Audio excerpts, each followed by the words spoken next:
ছোট্ট আমার মেয়ে সঙ্গিনীদের ডাক শুনতে পেয়ে সিঁড়ি দিয়ে নিচের তলায় যাচ্ছিল সে নেমে, অন্ধকারে ভয়ে ভয়ে থেমে থেমে। হাতে ছিল প্রদীপখানি, আঁচল দিয়ে আড়াল করে চলছিল সাবধানী। আমি ছিলাম ছাতে, তারায় ভরা চৈত্র মাসের রাতে। হঠাৎ মেয়ের কান্না শুনে উঠে দেখতে গেলাম ছুটে।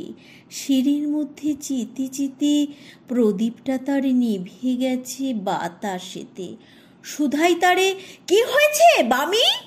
সে কেঁদে কয়, নিচে থেকে হারিয়ে গেছি আমি।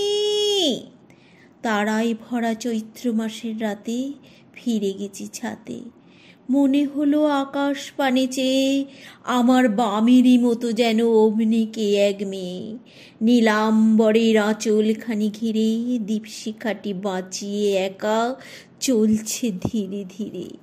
নিপ্ত যদি আলো, যদি হঠাৎ যেত থামি, আকাশ ভরে উঠত কেঁদে, হারিয়ে গেছি আমি।